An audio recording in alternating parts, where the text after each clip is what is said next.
என்னோட பேரு ஹேமா. நான் ஒரு சாதாரணமான குடும்பத்தை சேர்ந்த பொண்ணு. நான் படிச்சது பிஏ இங்கிலீஷ். ஒரு காலத்துல நான் என்னோட காதலன ரொம்பவே காதலிச்சேன். அந்த உணர்ச்சி பூர்வமான காதல்தான் அதை கல்யாணமா மாத்துச்சு. என்னோட கணவரோட பேரு அஜய். அவரை நான் முதல் டைமா பார்த்தது என்னோட கல்லூரி விழாவுலதான். கொஞ்ச நாள்லயே நாங்க பேசவும் ஆரம்பிச்சோம். அதுக்கப்புறமா நாங்க காதலிக்கவும் ஆரம்பிச்சோம். எங்களோட காதல வீட்ல ஒத்துக்க மாட்டேன்னு சொல்லிட்டாங்க. அஜய் நிறைய முயற்சி பண்ணாரு. கடைசியில எங்க காதல் கல்யாணத்துல போய் முடிஞ்சது. எங்களோட கல்யாணத்துக்கு அப்புறமா நான் என் கணவர் வீட்லதான் சந்தோஷமா வாழ ஆரம்பிச்சேன்.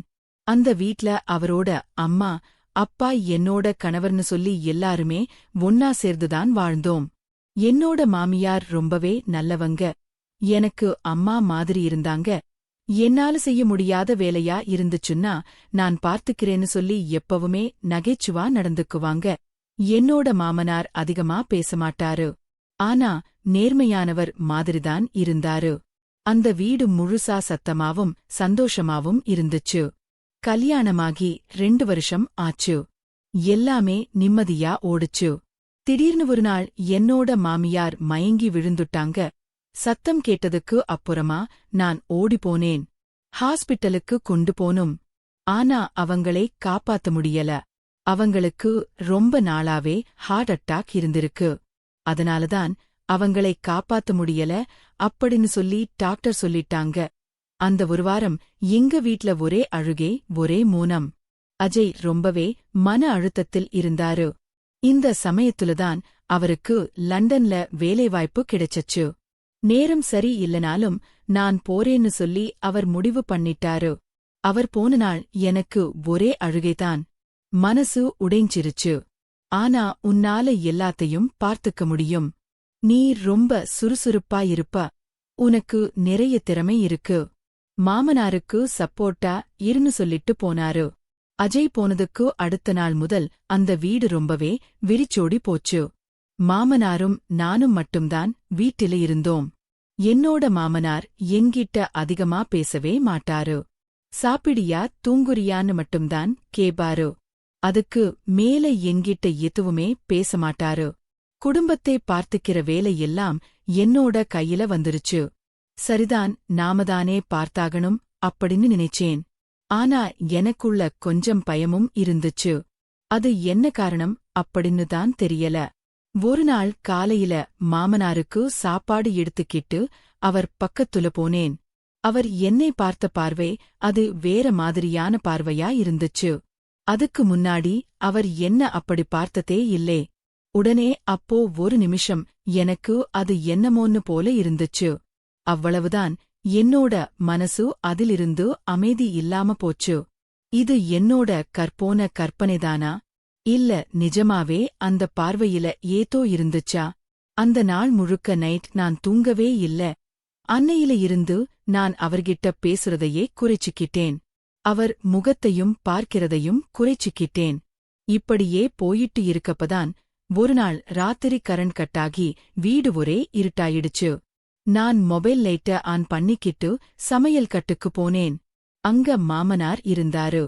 எனக்கு பசிக்குது, அதான் சாப்பிடலாம்னு வந்தேன்னு சொல்லிட்டு சிரிச்சாரு. ஆனா அந்த சிரிப்பு என் உள்ளத்துல ஒரு பயத்தை ஏற்படுத்துச்சு.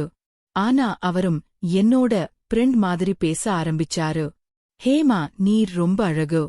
இப்போ அஜய் ரொம்ப அதிர்ஷ்டசாலி அப்படின்னு சொன்னாரு. இதை கேட்ட உடனே எனக்கு பகீர்னு ஆயிடுச்சு. உடனே அந்த இடத்தை விட்டு நான் வெளியில போயிட்டேன். இந்த சம்பவம் நடந்ததுக்கு அடுத்த நாள் நான் ஒரு ஃபங்க்ஷனுக்காக கிளம்பிட்டு இருந்தேன். அதனால நான் நெக்லஸ் போட்டிருந்தேன். அவர் என்ன பார்த்துட்டு, இந்த கலர் உனக்கு ரொம்ப எடுப்பா இருக்குது. நானும் இதே மாதிரி உனக்கு ஒரு நெக்லஸ் வாங்கி தரட்டுமான்னு கேட்டாரு. நான் வேண்டான்னு சொல்லிட்டு அவரும் சிரிச்சுக்கிட்டு, அட நான் வாங்கி கொடுத்தா நீ போட்டுக்க மாட்டியா? என்னதான் இருந்தாலும் நீயே மகனோட பொண்டாட்டிதானே, நான் உனக்கு வாங்கி கொடுக்க கூடாதான்னு கேட்டாரு. நீ வேற பாக்குறதுக்கு அழகா இருக்க. இந்த மாதிரி என்கிட்ட அவர் பேச ஆரம்பிச்சாரு. இவர் இந்த மாதிரி பேசுறதை எல்லாம் என்னோட ஃப்ரெண்ட்ஸ் கிட்ட சொல்ல முடியல. அஜய் கிட்ட எப்படி சொல்றதுன்னே தெரியல. எல்லா விஷயமும் சின்னதா ஆரம்பிக்குது. ஆனா என்னோட மனசு அதை பெரிய பயத்தை கிளப்புச்சு. ஆனா அன்னையில இருந்து அவர் என்கிட்ட ரொம்ப அதிகமா பேச ஆரம்பிச்சாரு. நான் எங்க இருக்கேனோ அந்த இடத்துக்கெல்லாம் தேடி வந்து என்னோட பக்கத்துல உட்கார ஆரம்பிச்சாரு. கொஞ்ச நாட்கள் கழிச்சு 2 கப்ல காபி எடுத்துட்டு வந்து சேர்ந்து குடிக்கலாமே அப்படின்னு சொல்லி என்ன கட்டாயப்படுத்தினாரு. எனக்குதான் வேண்டாம்னு சொல்றேன். அப்புறம் ஏன் தேவையில்லாத வேலை பாக்குறீங்கன்னு சொல்லி நானும் அவரை திட்டுனேன். அவர் உடனே மூஞ்ச பாவமா வச்சுக்கிறது மாதிரி வச்சுக்கிட்டு அந்த இடத்தை விட்டு சோகமா போயிட்டாரு. ஆனா எனக்கு ஒரே குழப்பமா இருந்துச்சு. இது உண்மையா இல்லையா? இவர் நம்மகிட்ட கரெக்டாதான் நடந்துக்கிறாரா? இல்ல நம்மதான் தப்பான பார்வையில பார்க்கிறோமா? அப்படின்னு எனக்கே ஒரே குழப்பமா இருந்துச்சு. ஒரு நாள் நான் பஸ் படிக்க வெளிய போற நேரத்துல அவர் கேட்டாரு, நீ ஒரே ஆளா தனியா போறியா? நான் டிராப் பண்ணட்டுமா? நான் வேண்டாம்னு சொல்லிட்டு அதுக்கு அப்புறமா 2 நாள் பேசவே இல்ல. அதுக்கு அடுத்த நாள் நைட்டு நான் வாழ்ந்த நாட்கள்லே ஒரே ஒரு இரவுதான். எனக்கு ஒரு காலத்துக்கு அப்புறம் தூங்கவே முடியாத விஷம் ஆயிடுச்சு. மழை சரியா பெய்ய ஆரம்பிச்சச்சு. ஜன்னல் வழியா அடிக்கடி இடியும் மின்னலும் வந்துகிட்டு இருந்துச்சு. கரண்டும் போயிடுச்சு. வீடு முழுக்க ஒரு மலையோட சத்தமும் இருட்டும்தான். என்னோட கணவன் அஜய் இருந்தா இப்படி என்னோட உடம்பு நடுங்காது. ஆனா இப்போ நானும் மாமனார் மட்டும்தான் அந்த வீட்ல. நான் என்னோட ரூம்லதான் இருந்தேன். கதவை பூட்டி வச்சிருந்தேன். ஒரு நிமிஷம் கூட வெளிய வரவே ஆசையில்லே. ஆனா வீட்டு வாசல்ல ஒரு சத்தம் கேட்டுச்சு. என்னோட மனசுக்கு ஏதோ ஒன்னு படபடன்னு அடிக்க ஆரம்பிச்சச்சு. ஹேமா, கதவை கொஞ்சம் திறக்குறியா? அந்த குரல் என்னோட மாமனாரோடது. நான் முதல்ல திறக்கவே இல்லே. ஆனா சத்தம் வந்துகிட்டே இருந்துச்சு. மழை அதிகமா பெய்யுது. வீட்டுக்குள்ள தண்ணி வரும்னு சொல்லி ஜன்னலை மூட சொல்ல வந்தேன். நான் உடனே திடுக்கிட்டு கதவை திறந்தேன். அவர் மலையில நினைஞ்சுகிட்டு நின்னுகிட்டு இருந்தாரு. ஒரு நிமிஷம் அவர் எனக்கு நெருக்கமா நின்னாரு. என்னோட கண்கள் நேரா அவரோட கண்களை பார்த்துச்சு. அந்த பார்வை, அது ஒரு பாசமோ பெரியவரோட பார்வையோ இல்ல, அது ஒரு வேற எண்ணத்தோட கண்ணோட்டம். ஹேமா, நீ சின்ன பொண்ணு இல்ல. என்னதான் நீ என்னோட மகனுக்கு மனைவியா இருந்தாலும் உன்னை பார்த்தாலே என்னோட மனசு நிம்மதியா இருக்க மாட்டேங்குது. நைட் முழுக்க என்னோட கனவுல நீதான் வர, நீ என் பக்கத்திலேயே வாழ்ற. ஆனா நான் உன்னை காதலிக்க கூட முடியல. நெஞ்சமெல்லாம் அப்படியே வலிக்குது. அந்த வார்த்தைகள் என் காதை கிழிக்கிற மாதிரி இருந்துச்சு. என்னோட மூச்சு அடைக்கிறது மாதிரி இருந்துச்சு. நான் உடனே கதவை மூடிக்கிட்டு வீட்டுக்குள்ள போயிட்டேன். கதவு உள்ள நல்லா நான் லாக் பண்ணிக்கிட்டேன். அவர் கதவுக்கு வெளியே நின்னுக்கிட்டு பேசிக்கிட்டே இருந்தாரு. ஹேமா, நான் உன்னை பார்த்து சொல்றேன். இது பாவம் இல்ல, உண்மையா பேசுறேன். காதல் பாவமா? அந்த இரவு முழுக்க நான் கதவுக்குள்ள நின்னுகிட்டு இருந்தேன். மழை கொட்டிக்கிட்டே இருந்துச்சு. நான் கதவுலையே சாஞ்சு அழுதேன். அது மழையா என்னோட கண்ணீரான்னு தெரியாம போச்சு. என்னோட உள்ளம் கட்டாயப்படுத்திய குரலை கேட்க வச்சச்சு. இவங்க நம்ம மாமனார்தானா? இவர் ஏன் நம்மகிட்ட இப்படியெல்லாம் பேசுறாரு? நைட் முழுக்க தூக்க வரவே இல்லே. அவரோட போக்கு, அந்த கண்கள், அந்த வார்த்தைகள், என் மேல என்னோட கட்டுப்பாட்டே நான் இழக்குற மாதிரி அவர் நடந்ததில்ல. என்னோட நெஞ்சு பதறி போச்சு. அந்த ராத்திரியில அந்த மாதிரி நடந்ததுக்கு அப்புறம் என்னோட மனசு முழுக்க முழுக்க ஒரே குழப்பம். மாமனார் இந்த மாதிரி என்ன பத்தி நினைச்சிட்டு இருந்தாரா? அவர் சொல்லிய வார்த்தைகள் என்னோட காதுல இன்னும் கேடக்குது. நீ என்னோட கனவுல வரு, நீ சின்ன பொண்ணு இல்ல, இப்படி எல்லாம் பேசினாரு. என்னோட உடம்பு முழுக்க ஒரே நடுக்கம். நான் யார் கூட இருக்கிறேன்னு தெரியாம போச்சு. நான் சந்தோஷமா கல்யாணம் பண்ணிக்கிட்டு வந்தேன். ஆனா இந்த வீட்ல நிம்மதியா தூங்க முடியாத நிலைமையில இருக்கேன். அடுத்த நாள் காலையில மாமனார் வந்து என்கிட்ட பேச ஆரம்பிச்சாரு. நேத்து கொஞ்சம் குடிச்சிருந்தேன். ஹேமா ஏதாவது தப்பா பேசியிருந்தா மன்னிச்சுக்கோ. அவர் சொன்னதும் என்னோட மனசுக்குள்ள இந்த ஆளை நம்பக்கூடாதுன்னு தோணுச்சு. என்னால வாயை திறந்து கூட பேச முடியல. பேசாம உள்ள போயிட்டேன்.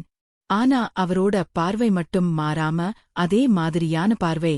அந்த பார்வையை பார்த்தாலே எனக்கு பத்துக்கிட்டு வந்துருச்சு. நாட்கள் போக போக நான் சமையலறைக்கு போனா அவர் அங்கேயே இருப்பாரு. நான் பின்னாடி வாசல்ல வெளியே போனா பின்னாடி வந்து பேசுவாரு. நிம்மதியா சாப்பிட முடியல, தூங்க முடியல, அந்த வீட்ல இருக்க முடியல. பயமா இருந்துச்சு. ஒரு நாள் நைட்டு அவரோட ரூம்ல இருந்து கத்துற மாதிரியான சத்தம் கேட்டுச்சு. அந்த சத்தத்தை நான் உன்னிப்பா கேட்டேன். அதை கேட்டவுடனே எனக்கு என்னன்னு புரிஞ்சிருச்சு. அவர் மனசுல என்ன மாதிரியான ஆசை வச்சிருக்காருன்னு புரிஞ்சுக்கிட்டேன். யாரை நினைச்சு அந்த மாதிரி இருக்கார் எல்லாம் எனக்கு புரிஞ்சுச்சு. அதை கேட்க கேட்க எனக்கு பயமாதான் வந்துச்சு. அவரோட வார்த்தை, அவரோட பார்வை, அவரோட நடத்தை எல்லாமே என்னோட மனசுக்கு பேய் பிடிச்ச மாதிரி இருந்துச்சு. நான் அஜய்க்கு சொல்லல. ஏன்னா அஜய் போறதுக்கு முன்னாடி என்ன சொன்னாருன்னு எனக்கு ஞாபகம் இருக்கு.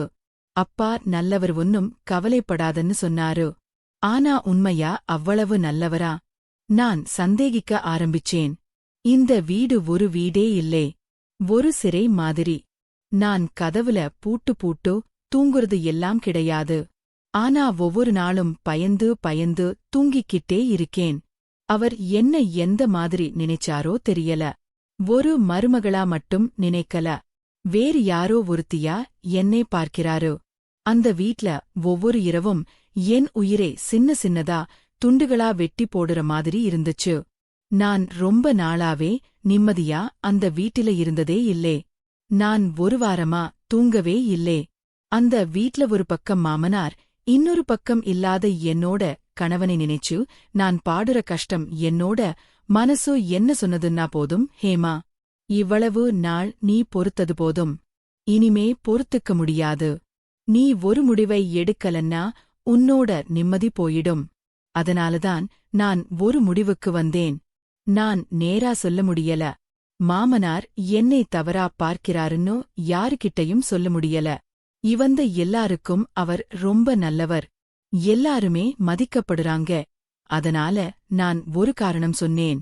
மாமனார்கிட்ட அம்மாவுக்கு உடம்பு சரியில்ல, ஊருக்கு போகணும்னு சொன்னேன்.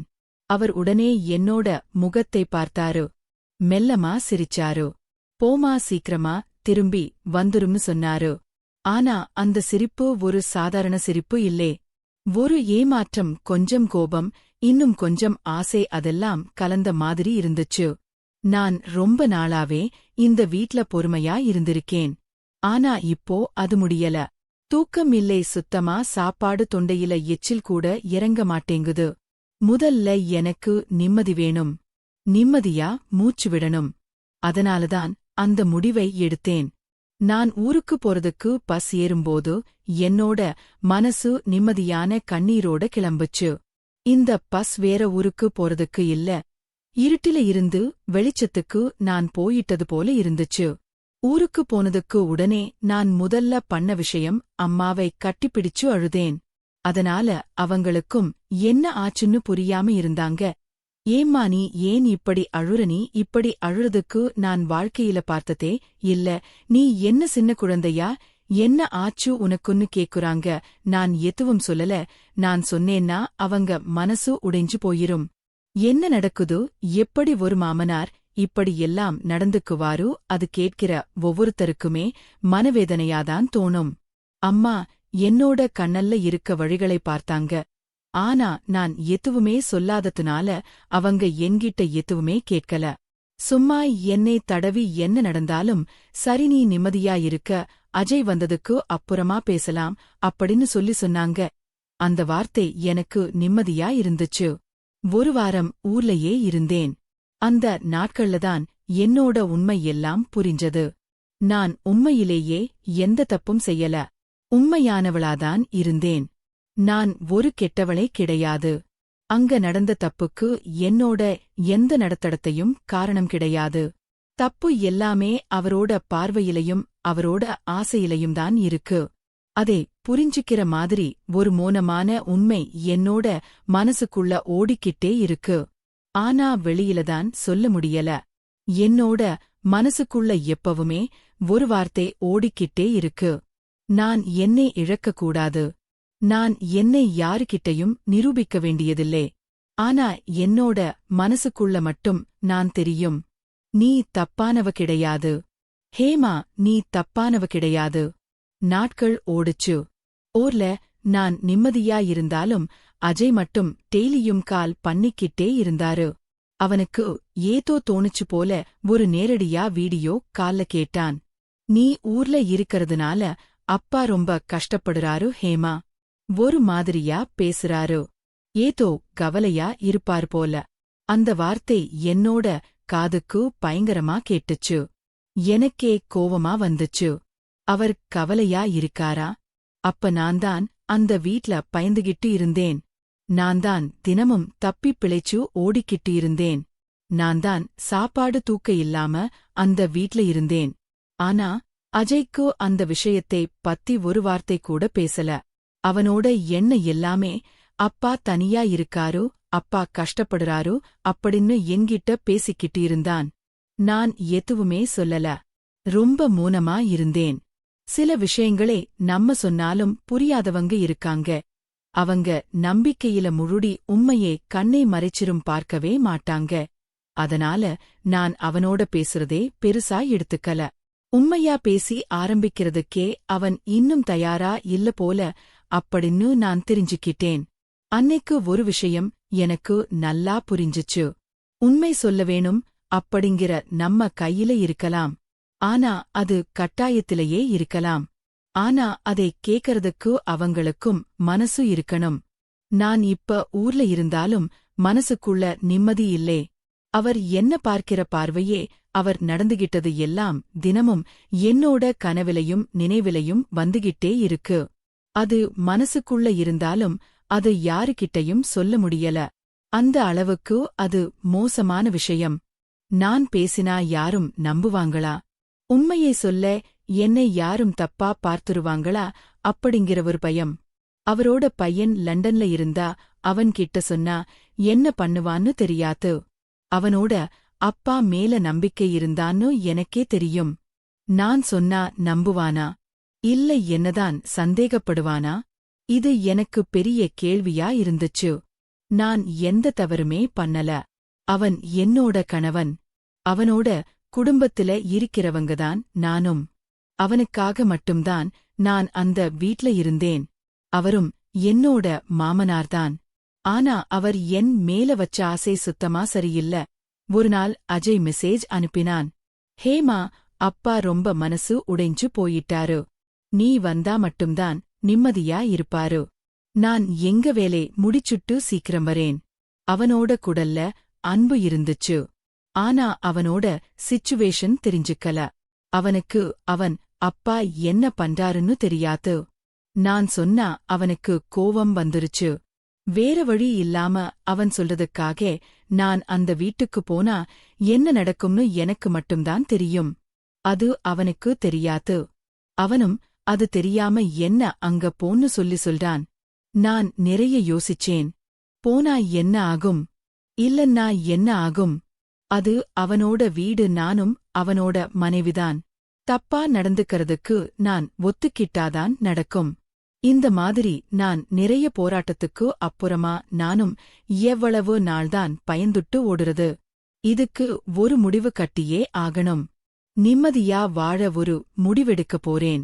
இனிமே நான் என்னையும் என்னோட மரியாதையும் நானே பார்த்துக்கிறேன். அந்த வீட்டுக்கு திரும்பவும் போனேன். பழைய நினைவுகள் எல்லாம் வந்துச்சு, தொந்தரவு பண்ணுச்சு. அந்த வீட்டு சுவர்கள் என்னை பார்க்கிற மாதிரி இருந்துச்சு. அவர் வாசல்ல நின்னுகிட்டு வந்துட்டியா அப்படின்னு ஒரு சிரிப்போட பேசினாரு. எனக்கு ஒரே கசப்பா இருந்துச்சு. அவர் முன்னாடி எனக்கு நிக்கவே ஒரே தயக்கமா இருந்துச்சிருந்து. நான் வீட்டுக்கு போன சில நாட்கள் அவர் எதுவுமே சொல்லல. சும்மா இருந்தாரு. தனியா இருக்கப்போ பேசல, தப்பா எதுவும் செய்யல. நான் நினைச்சேன் இவர் மாறிட்டாரா? ஆனா நிஜம் என்ன அப்படிங்கிறது அவருக்கு மட்டும்தான் தெரியும். பழைய முகத்தை காட்டாம உள்ள ஒளிச்சு வச்சுக்கிட்டு அதுக்கப்புறம் நல்லவங்க மாதிரி நடிக்கிறது. சரி, நடக்கிறது நடக்கட்டும். நானும் அமைதியா இருந்தேன். ஒரு நாள் நைட்டு நான் தூங்கிட்டு இருந்தேன். வாசல் கதவு மெதுவா தட்டுற சத்தம் கேட்டுச்சு. ஹேமா, நீ தூங்கிட்டியா? தண்ணி குடிக்கணும். நான் கதவை திறக்கல. தண்ணிய ஜன்னல் பக்கத்துல இருக்குது. என் தூக்கத்தை டிஸ்டர்ப் பண்ணாதீங்க அப்படின்னு சொன்னேன். அவர் மெதுவா கதவுக்கு பக்கத்துல நின்னுட்டு பேசினாரு. நான் உனக்காக என்னோட வாழ்க்கையே விட்டுட்டேன். நீ மட்டும் என்ன ஒத்துக்கிட்டா போதும். உன்னோட வாழறதுக்கு நான் ஆசைப்படுறேன்னு சொன்னாரு. அந்த வார்த்தையை கேட்டதும் என்னோட உடம்பே நடுங்கிச்சு. என்ன திரும்பவோமா? அவர் திரும்பவும் ஆரம்பிச்சட்டாரு. அவரோட மனசுல என்ன ஆசை இருக்குன்னு அந்த வார்த்தையிலேயே முழுக்க முழுக்க தெரிஞ்சு போச்சு. நான் கடுப்பாகி கதவுக்கு பின்னாடியிருந்து கத்துனேன். நீங்க என்னோட மாமனார், கணவன் இல்ல, ஜாபகம் இருக்கா? நான் உங்க பொண்ணு மாதிரிதான்.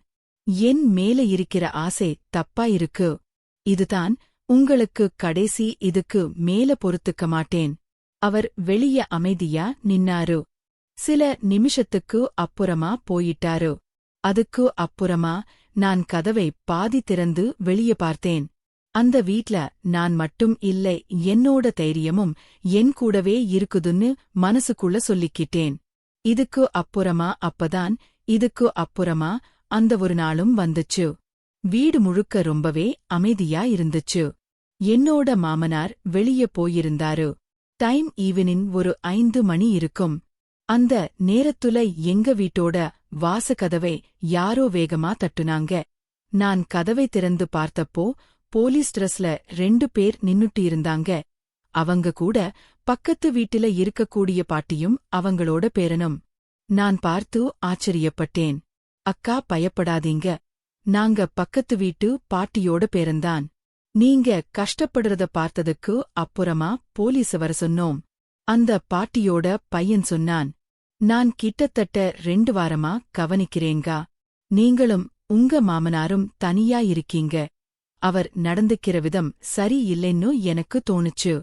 அது மட்டும் இல்லாம உங்க மாமியார் ரொம்ப நல்லவங்க. அவங்க செத்ததுலயே எங்களுக்கு மிகப்பெரிய சந்தேகம் இருக்கு. இது ரொம்ப நாளாவே நானும் என்னோட பாட்டியும் மனசுக்குள்ளே போட்டு புழுங்கிக்கிட்டே இருந்தோம். அதனாலதான் நாங்க இப்ப போலீஸை வர வச்சோம். மாமனார் ஒவ்வொரு நாளும் செஞ்ச லீலை எல்லாமே தெரிய வந்துச்சு. இதுக்கு அப்புறமா மாமியார் இறந்து போன தேதியை கேட்டு போலீஸ்காரங்க வாங்கினாங்க. மாமனார் மாமியாரே கொலை செஞ்சது தெரிய வந்துச்சு. அந்த பொண்ணுக்கு இப்போ புரிஞ்சு போச்சு. மாமியார் இருந்தது இயற்கை மரணமில்லே. மாமனார் திட்டமிட்டுதான் மாமியாரை கொலை செஞ்சிருக்காரு. இந்த விஷயத்தால நான் ரொம்பவே அதிர்ச்சியாகிட்டேன். இவர் ஆளுதான் பார்க்க ஒரு மாதிரியான ஆளுன்னு பார்த்தா சரியான கொலைக்காரனா இருப்பான போலன்னு எனக்கு ரொம்பவே ஷாக்காவும் இருந்துச்சு. அப்பதான் எனக்கு ஒன்னு புரிஞ்சுச்சு. அவர் என் மேல ரொம்ப நாளா ஆசைப்பட்டுக்காரு. அதனாலதான் என்னோட மாமியாரை திட்ட போட்டு கொலை பண்ணி இருக்காரு போல. இப்ப அவர் செஞ்சலீலே அவர் செஞ்ச கொலை எல்லாத்தையுமே போலீஸ் ஆதாரத்தோடையும் வீடியோ மூலமாவும் பார்த்துட்டாங்க. அவரை போலீஸ் அப்படியே கைது பண்ணாங்க. அவர் ஆரம்பத்துல எதையுமே ஒத்துக்கல. நான் எதுவுமே பண்ணலன்னு சொன்னாரு. ஆனா எங்க வீட்டுல இருக்கிற மருந்து பாட்டில், மாமியார் உடலுக்கு போட்ட மருந்து, சிகிச்சை ரெக்கார்டு, சிசிடிவி வீடியோ எல்லாத்தையுமே போலீஸ்காரங்க பார்த்துட்டாங்க. எல்லாருமே அவருக்கு எதிராதான் இருந்துச்சு. அவர் அந்த அளவுக்கு டேஞ்சரஸான ஆளா இருக்காருன்னு எனக்கு கூட தெரியாம போயிருச்சு. அவர் அந்த அளவுக்கு டேஞ்சரஸான ஆளன்னு எனக்கு தெரியாம போயிடுச்சு.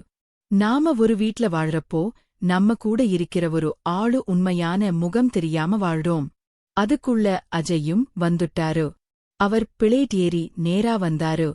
அவர்கிட்ட நான் உண்மை எல்லாத்தையுமே சொன்னேன். அவர் ஒரு நிமிஷம் கூட என்னை சந்திக்கல. அவர் ஒரு நிமிஷம் கூட என்னை சந்தேகப்படல. அவர் கண்ணுல தண்ணி வந்துச்சு. பரவாயில்ல, நீ எதுவும் சொல்லாம அமைதியா இருந்தாதான் இது உண்மைன்னு தெரிஞ்சுச்சு. நீ பாதுகாப்பா இருக்க முடிஞ்சுச்சு. நான் அவர் மேல வச்ச பாசம், நம்பிக்கை எல்லாமே சுக்கு நூறா உடைஞ்சு போச்சு அப்படின்னு சொல்லி அழுதாரு. அந்த நாள் முடிஞ்சதும் அடுத்த நாள் அஜய் எனக்கு இந்த வீட்டிலேயே இருக்க பிடிக்கல. நீயும் இந்த வீட்டில இருக்கக்கூடாது. எப்படியாவது இந்த இடத்தை விட்டு போகணும் அப்படிங்கிற மாதிரி என்னோட மனசுல தோணிக்கிட்டே இருந்துச்சு. இந்த வீடு இந்த ஊர்ல இருக்கக்கூடாது. இந்த மாதிரி அஜய் சொன்னாரு. இதுக்கு அப்புறமா அஜயோட லீவு முடிஞ்சு இந்த தடவை நாங்க 2 பேருமே லண்டனுக்கு கிளம்பிட்டோம். ஒரு புது வீடு, ஒரு அன்பான வாழ்க்கை, எல்லாமே ஆரம்பத்துல சிரமமா இருந்தாலும் மனசு மட்டும் நிம்மதியா இருந்துச்சு. நான் என்னை மீத்து எடுத்துட்டேன். பயப்படுறவங்க எல்லாருக்குமே இது ஒரு உதாரணம். தப்புக்கு எதிரா பேசணும். நம்ம மரியாதையை நாமே காப்பாத்திக்கணும்.